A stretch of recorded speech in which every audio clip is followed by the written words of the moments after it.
meses sem vídeo.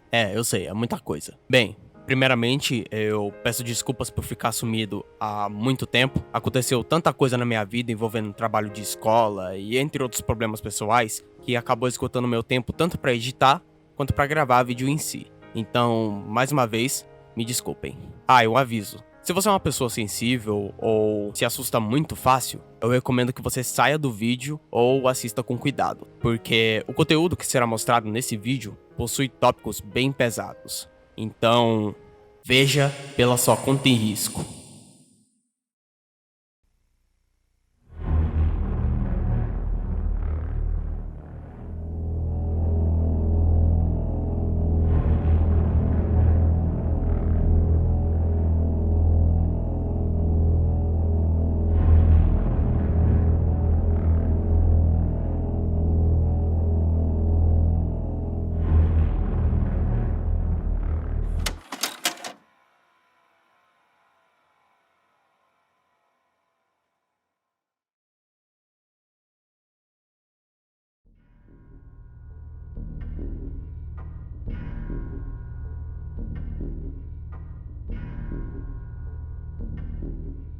Creepypastas e ARGs. Acho que muitos de vocês já devem saber desses dois temas, né? Mas, pra quem não sabe, creepypastas são vários contos de terror sobre uma série ou filme que é publicado na internet.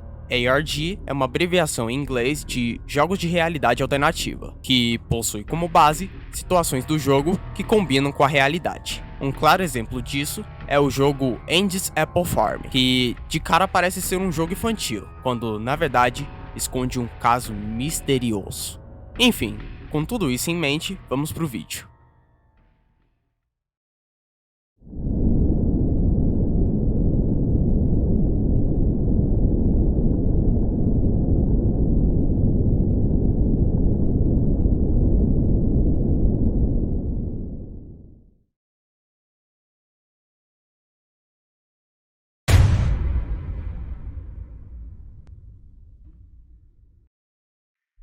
Eu era um residente nos estúdios da Nickelodeon em 2005, por causa da minha graduação em animação. Eu não era pago, claro, a maioria dos residentes não são. Mas tive algumas vantagens além do aprendizado. Para os adultos não é grande coisa, mas a maioria das crianças na época se matariam por isso. Já que trabalhava com editores e animadores, eu conseguia ver os novos episódios dias antes de serem lançados. Vou direto ao assunto sem maiores detalhes desnecessários. Recentemente eles haviam criado o filme do Bob Esponja, e todos os funcionários estavam sem criatividade, então demorava mais para começar a nova temporada. Mas o atraso durou ainda mais por causa de uma virada inesperada. Teve um problema com a premiere da 4ª temporada que fez com que tudo e todos parassem por alguns meses. Eu e mais 2 residentes estávamos na sala de edição juntamente com o chefe de animação e os editores de som para os ajustes finais. Nós recebemos uma cópia do que seria o episódio Medo de Hambúrguer City, e nós juntamos em frente à televisão para assistir. Os animadores geralmente colocavam títulos engraçados, numa espécie de piada interna entre nós. Já que a animação ainda não estava finalizada, vou dar um exemplo.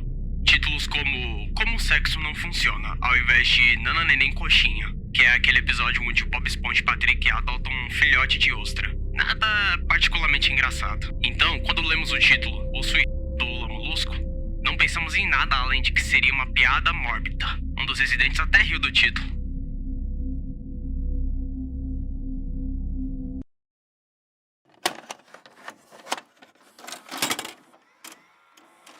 A história começava com Lula Molusco praticando sua clarineta, tocando notas ruins como sempre, quando de repente...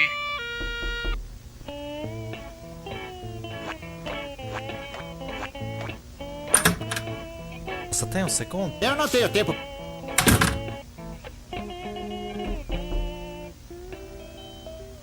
Eu disse... A névoa vermelha se aproxima.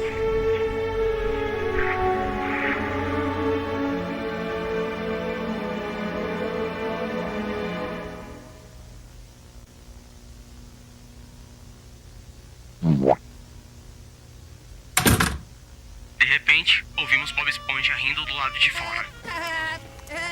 E Lula Molusco para, gritando para o outro ficar calado. Os dois não podem ficar quietos um dia. Eu tenho que entregar essa música amanhã.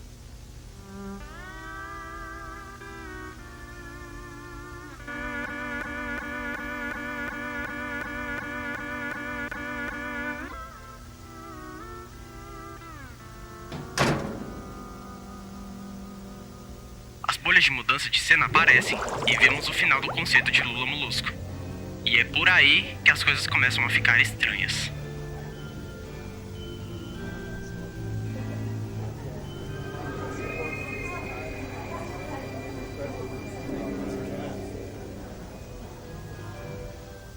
Damas e cava-peixes, o Centro Recreativo da Fenda do Biquíni tem o prazer de apresentar Lula Molusco Tentáculos.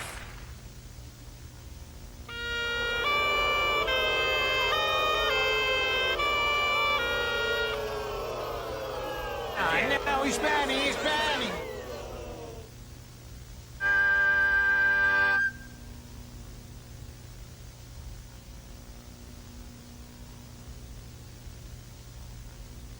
A cena corta brutalmente para a casa do Lula Molusco. Mas, desta vez, está tudo escuro, com o céu todo vermelho. Lula Molusco está na cama depois da humilhação. Quando, de repente, apareceu uma luz vermelha na janela do Lula Molusco.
Nos últimos 5 segundos do episódio, mostrava a Lula Molusco morto. Então, o episódio acabou.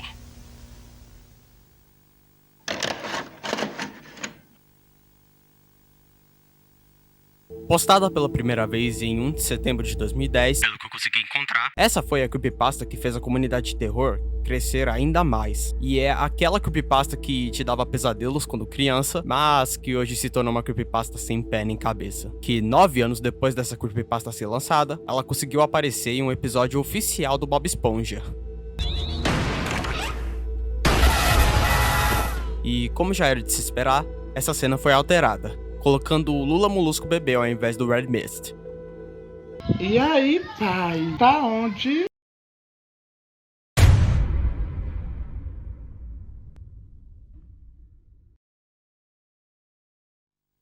então, alguns de vocês lembram daqueles desenhos do Mickey Mouse da década de 30? Os que foram apenas colocados em DVD alguns anos atrás? Bem, eu ouvi que há um que era inédito até mesmo para os hábitos fãs dos clássicos da Disney. Eu vou mostrar para vocês agora.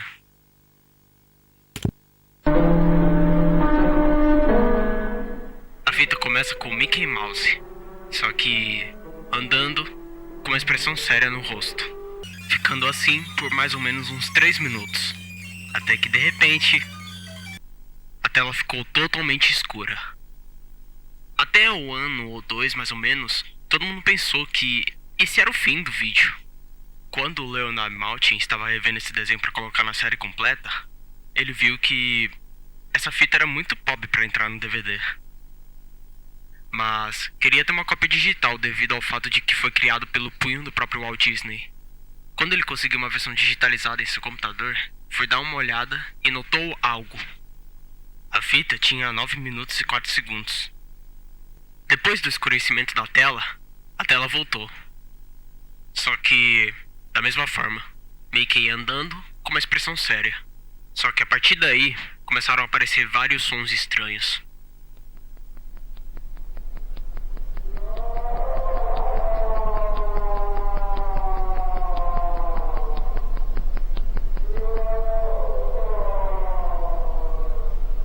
E a cada vez que o Mickey ia andando, mais a expressão dele iria mudando.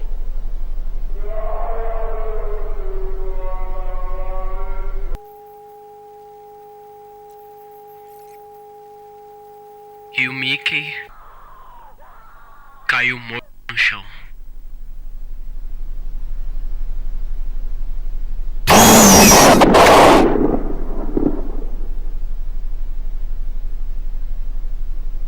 Depois disso, tocou um alarme da Coreia do Sul. E embaixo apareceu um texto russo que, traduzindo, significa: a visão do inferno traz os seus telespectadores para ele.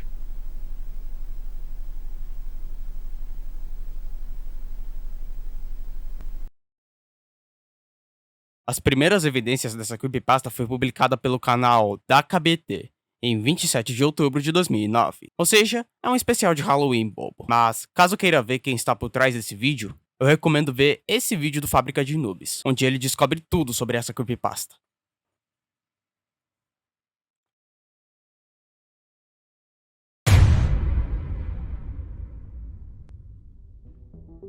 O Catálogo Mandela é uma websérie de terror analógico criada pelo youtuber americano Alex Kister em 2021. E acho que muitos de vocês devem conhecer essa série, né? Porque, pelo amor de Deus, 11 milhões de views não é pouco não, hein? Enfim, o vídeo começa com um passo a passo de como se proteger de uma espécie chamada Alternate, que é uma versão sua, só que mais amedrontadora. Tipo, se você olhar pra algum Alternate já era, ele vai te perseguir. Enfim, eu não vou ficar resumindo tudo porque tem 1 trilhão de vídeos falando dessa série. Então, próximo.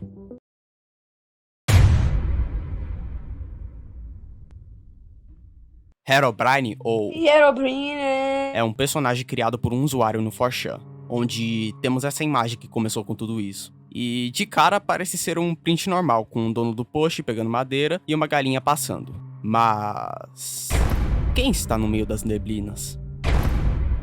Pois é, esse é um Steve, só que com olhos brancos. O dono do post escreveu que estava criando um mundo survival para um jogador. Tudo estava normal. Até que, quando ele começou a criar a craft table, ele notou algo se movendo nas névoas. Mas, quando foi lá,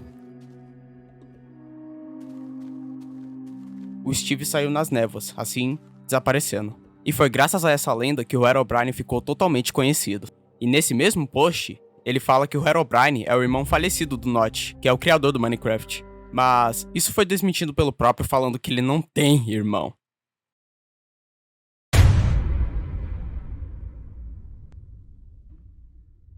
Jeff the Killer, e não estou falando do Jeffrey, é o protagonista dessa categoria em que chamamos de creepypasta. Você ficava por horas sem dormir com medo de que esse monstro de pele pálida e com um sorriso desfigurado iria te atacar. Sua história começa quando Jeff ainda era adolescente. Seus pais tinham acabado de se mudar. E já de início, Jeff atacou 3 crianças. E nisso, no dia seguinte chegaram 2 policiais. Seu irmão veio e colocou toda a culpa em si próprio.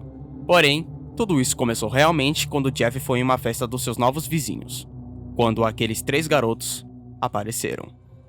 2 estavam armados e o outro estava com uma faca. E é óbvio que isso não deu muito certo, né? Os 3 garotos jogaram álcool no corpo de Jeff. Em seguida, jogaram um isqueiro e, inesperavelmente, Jeff conseguiu sobreviver às chamas. Porém, seu rosto estava muito desfigurado. E tudo isso piorou ainda mais quando, de noite, Jeff cortou suas pálpebras no banheiro de casa. Sua mãe vê toda aquela cena e se apavora. Jeff pergunta: O que há de errado, mãe? Não estou bonito? Sua mãe disse que sim, mas quando ela voltou pro quarto, ela acorda o seu marido e diz: Querido, pega a arma, nós! Jeff ouviu tudo e, com raiva, ele grita: Você mentiu? Após isso, Jeff esfaqueia brutalmente os seus pais. Seu irmão acorda assustado com os barulhos. Mas depois ele não viu mais nada e tentou voltar a dormir. Porém, ele estava com a sensação de que estava sendo observado. Ele olhou para cima antes que a mão de Jeff cobrisse a sua boca. Lentamente, ele ergueu a faca pronta e disse: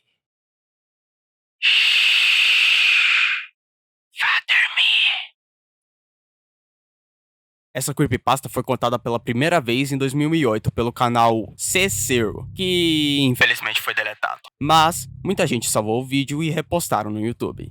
E é com esse vídeo feito pelo Movie Maker que surgiu a creepypasta do Jeff. Porém, se tem uma coisa que é misteriosa, é essa imagem.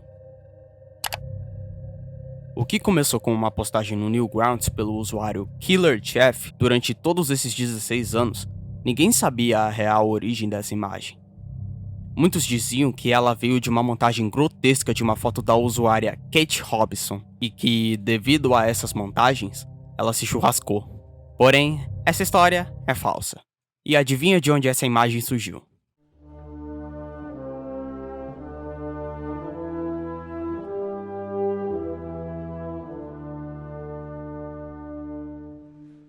O Japão é um dos países mais antigos do mundo, tornando-se independente no século VI. E, por conta de ser um país totalmente misterioso, várias mídias de lá podem ser encontradas, mas de uma forma totalmente escondida. E esse é o caso da foto do Jeff the Killer.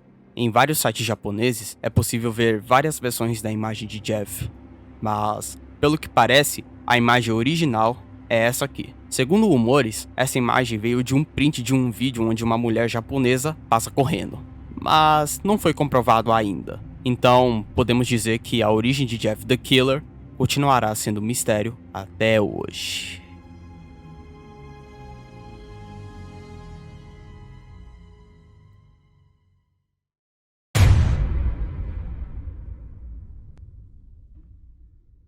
O que você faria se isso estivesse perto de você?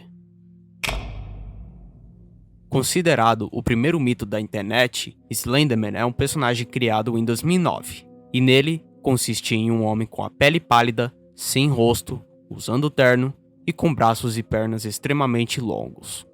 A lenda conta que a primeira etapa do Slenderman é a observação, onde a criatura fica durante algum tempo apenas perseguindo os seus alvos. E isso faz com que as vítimas sejam diagnosticadas como esquizofrênicas ou tratadas como se estivesse apenas tendo algum tipo de alucinação. Porém, não tem como ninguém acreditar nisso, certo?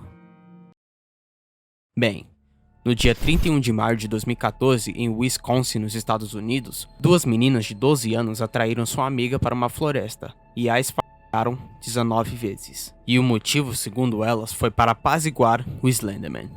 E nisso, as duas garotas foram condenadas a 40 e 25 anos de prisão perpétua. E a menina, felizmente, conseguiu sobreviver às facadas. Agora, uma pergunta. O que aconteceria se o Slenderman existisse de verdade?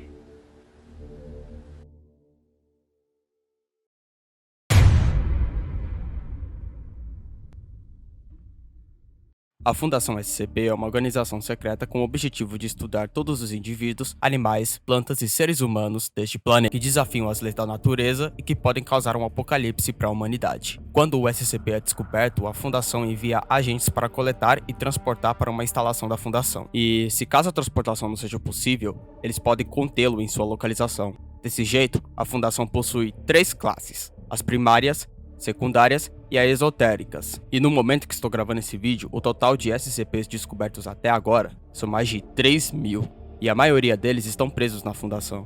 Porém, tem algumas que estão às soltas por aí, como o SCP-1297 e o SCP-5000.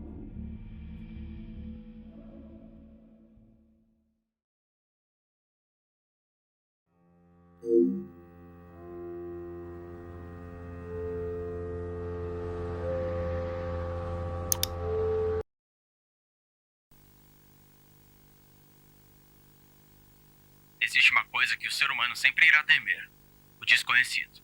E existe uma outra coisa que faz o ser humano entrar no desconhecido, alheio até mesmo aos perigos que ele podem representar: a curiosidade. E esse foi o caso que aconteceu com um dos fãs da franquia de Sonic, Tom. Tom estava jogando Sonic Unleashed quando reparou que o carteiro havia acabado de deixar as correspondências em sua caixa de correio. Então ele pausou o jogo e foi olhar as correspondências. Ao abrir sua caixa de correio, viu que o carteiro havia deixado apenas uma caixinha de CD e uma carta. A carta era de seu amigo Kyle, na qual eles não se falavam há 2 semanas. Na carta dizia que Tom deveria destruir o CD que recebeu, porque, caso contrário, ele vai atrás de você. E disse para não jogar esse jogo, que é isso que ele quer. Tom, desconfiado, achou que era pegadinha e resolveu jogar o game.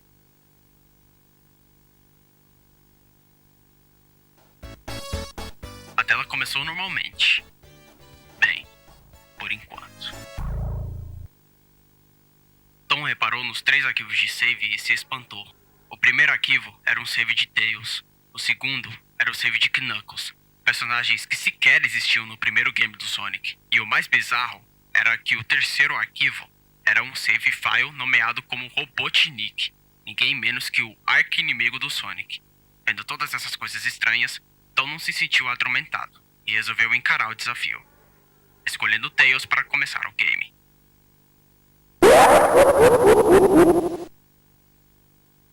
Então surgiu uma mensagem na tela em uma tipografia estranha que dizia apenas Heal Act 1. Após isso, o jogo enfim começou, e Tails começou a correr ao controle de Tom. No entanto, a fase não possuía nenhum inimigo, e progredia sempre em linha reta, ao som de uma estranha música que parecia ser tocada de trás para frente. Após 5 minutos andando em linha reta, aparecem cadáveres daqueles animais que eram salvos no fim de cada level do jogo.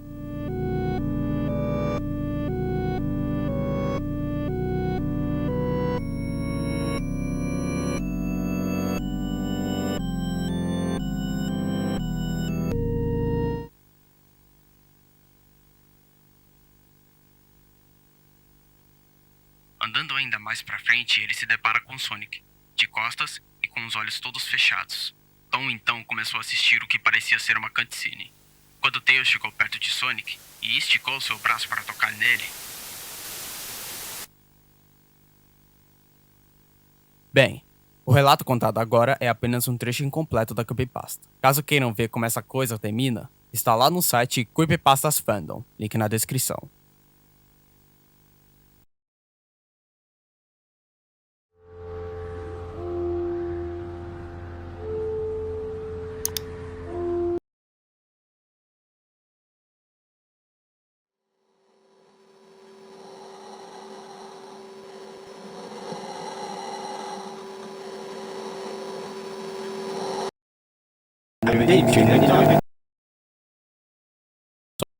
Sonic.EYX é um jogo que ficou conhecido como o jogo mais assustador da franquia de Sonic. E, de fato, ele é.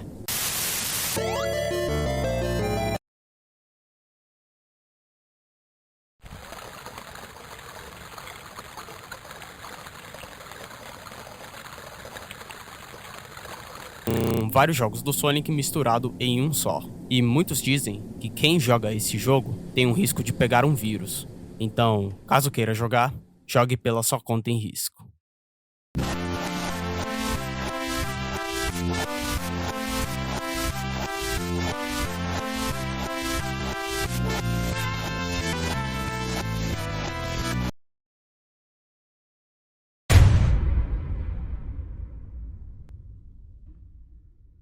Lavender Town é uma aldeia fictícia que foi criada nos jogos de Pokémon, sendo eles Pokémon Red e Pokémon Blue.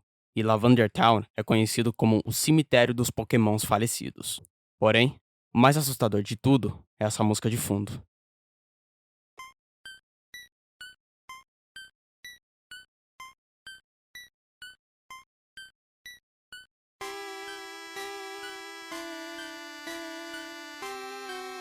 Em 1996, quando os 2 jogos foram lançados, ocorreram vários casos de crianças japonesas que, após ouvirem a música Lavender Town, manifestaram sintomas de dores de cabeça, sangramento nos olhos e ouvidos, pensamentos violentos, alterações de humor e, na maioria dos casos, pensando em acabar com sua própria vida. E tudo isso fica ainda mais bizarro quando usamos um software de espectrograma para analisar a música e transformar em imagem.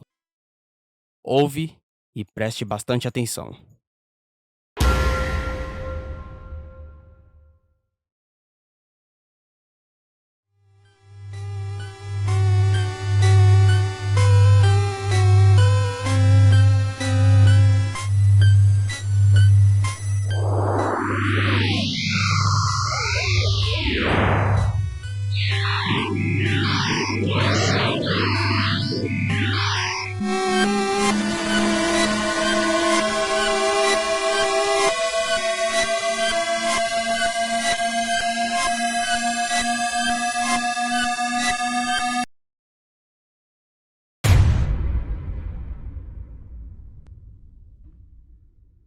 eu tenho uma pergunta muito séria pra te fazer, meu caro telespectador. Eu vou mandar um exemplo. Você cometeu um crime. Aí você tem duas opções. A primeira é pegar a prisão perpétua e a segunda é ficar 30 dias sem dormir. Porém, esses 30 dias vão resultar na sua liberdade condicional. E aí, o que você escolheria? Esse é o caso da história que eu irei falar a seguir.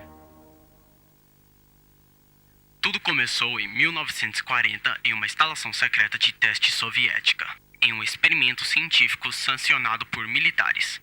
5 presos políticos foram mantidos em uma câmara de gás selada, com um estimulante aerotransportado, continuamente para manter os indivíduos acordados por 30 dias consecutivos. Os prisioneiros foram facilmente prometidos que seriam libertados da prisão se completasse o experimento. Os sujeitos se comportaram como de costume durante os dias iniciais, conversando e sussurrando para os pesquisadores através do vidro unilateral. Embora tenha sido notado que suas discussões gradualmente tornaram-se mais sombrias no assunto, depois de 9 dias, um sujeito começou a gritar incontrolavelmente por horas, enquanto os outros não reagiam à sua explosão. O homem gritou por tanto tempo que rompeu as cordas vocais e ficou mudo com o resultado. Quando o segundo começou a gritar, os outros evitaram que os pesquisadores olhassem para dentro, colocando páginas rasgadas de livros e suas próprias fezes na janela de vigia. Alguns dias se passaram sem que os pesquisadores pudessem olhar para dentro, durante os quais a câmara ficou completamente silenciosa. Os pesquisadores usaram um intercomunicador para testar se os indivíduos ainda estavam vivos, e obteram uma resposta curta de um indivíduo expressando conformidade.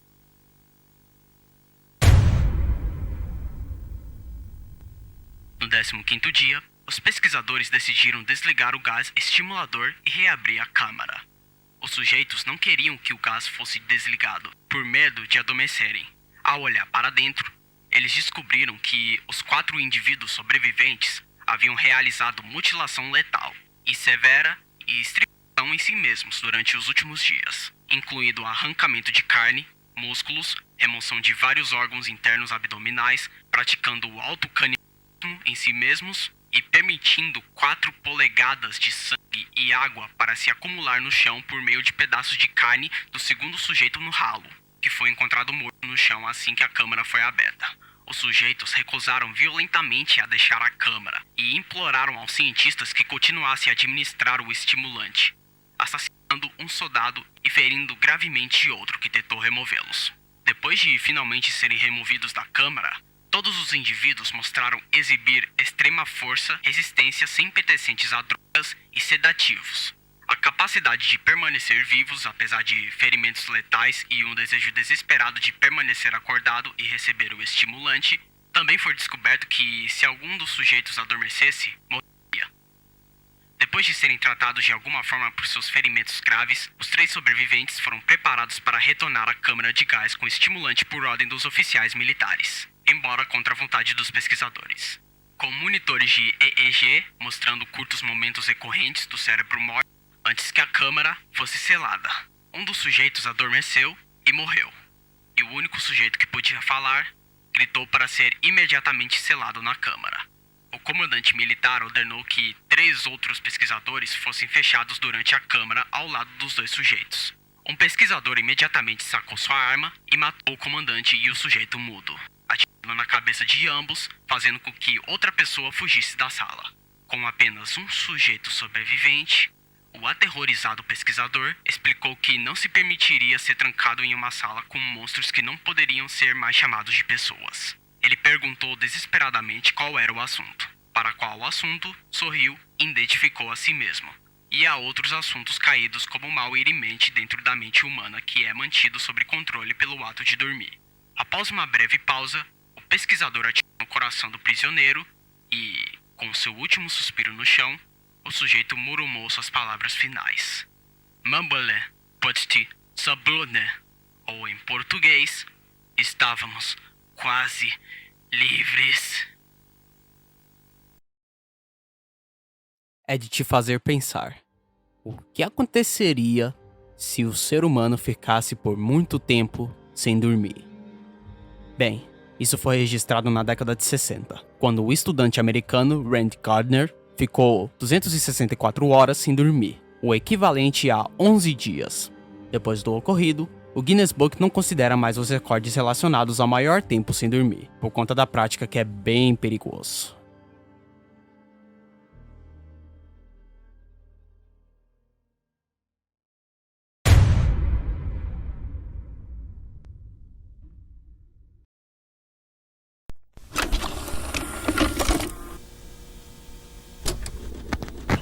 Sound. Camera. Rolling. All right, and action.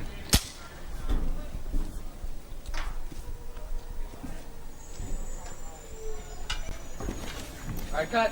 Cut. That was good. That was good, guys.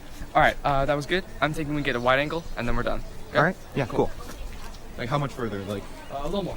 A little more. that? Yeah. Yeah.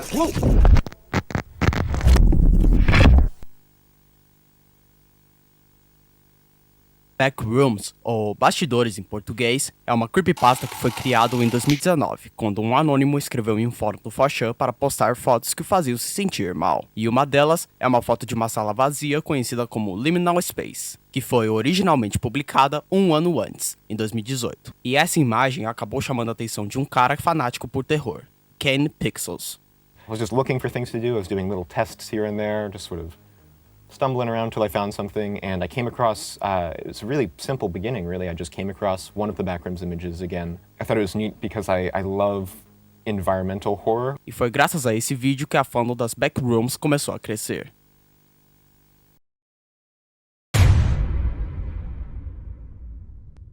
I Feel Fantastic é um vídeo onde uma robô que parece a Taylor Swift da Deep Web fica cantando uma música. E nesse meio tempo foi criada uma história em relação a esse vídeo, dizendo que essa robô foi criada por um serial killer que matava as vítimas e colocava as roupas delas na robô. Porém, isso não chegou nem perto do que ela realmente é. Quem fez essa robô do vídeo é o John Bergeron, com o objetivo de fazer sucesso. Porém, por motivos óbvios, o projeto foi abandonado em 2006. Então, por que mesmo assim a música do vídeo tem copyright?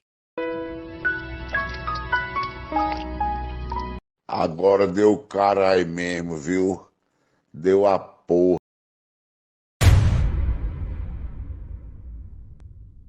Smile Dog, como diz o título, é uma imagem de um cachorro feliz. Porém, algo está errado.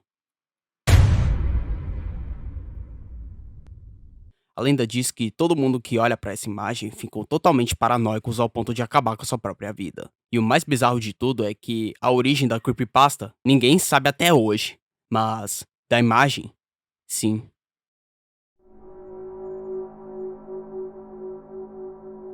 Quem criou essa imagem foi Michael Lutz, enquanto estava na faculdade. E ele não criou só essa imagem, ele criou essa aqui também. Enfim, qual das duas imagens é a mais assustadora para vocês?